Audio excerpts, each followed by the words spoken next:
Non, Jean-Kévan, on ne doit pas connaître par cœur les 65 535 ports TCP, UDP.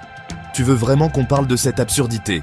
T'as déjà vu un électricien qu'on oblige à réciter tous les types de vis et de boulons du catalogue Wurt? Non. Il sait où les trouver quand il en a besoin. Ben voilà. Un dev, un admin, un pentester, c'est pareil. Il a un cerveau, pas une base de données MongoDB intégrée dans le cortex. Mais bon, dans le petit monde de la tech élitiste version concours de Kiki, t'as toujours un esthète de la ligne de commande pour venir te lâcher un « Attends, tu fais du réseau et tu connais pas le port 1723 ?» Non mais désolé, j'ai pas passé mon enfance à me droguer à la RFC. J'ai une vie. Je préfère savoir où chercher quand j'ai besoin de l'info, plutôt que réciter les numéros de port comme un moine Shaolin des télécoms.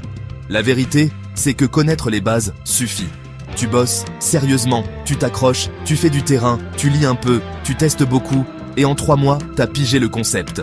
En 9 à 12 mois, si on te laisse tranquille sans te balancer 40 réunions agiles dans la tronche, tu deviens très bon. Point. T'as pas besoin de tout savoir. Tu dois comprendre ce que tu fais, poser les bonnes questions et surtout apprendre intelligemment. Et non, le but n'est pas de maîtriser parfaitement 14 000 langages, comme certains gourous veulent te le faire croire. Tu crois que le mec qui bosse en Scala, puis qui passe à Kotlin, puis à Rust, il a refait un master à chaque fois? Non. Il connaît les grands principes, structure de données, gestion mémoire, logique, typage, compilation, etc. Parce qu'à la base, un bon développeur, c'est un généraliste, pas un Pokémon surspécialisé.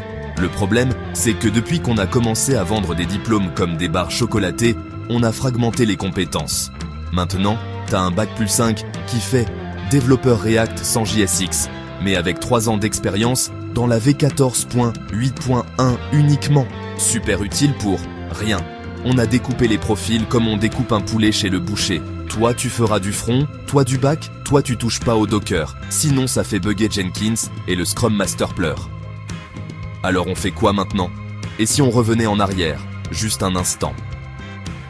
Si on admettait que non, on ne peut pas tout connaître, que non, on ne doit pas avoir réponse à tout en entretien, et que le vrai taf, le vrai savoir, il se construit sur le terrain, dans la durée, avec du temps pour apprendre.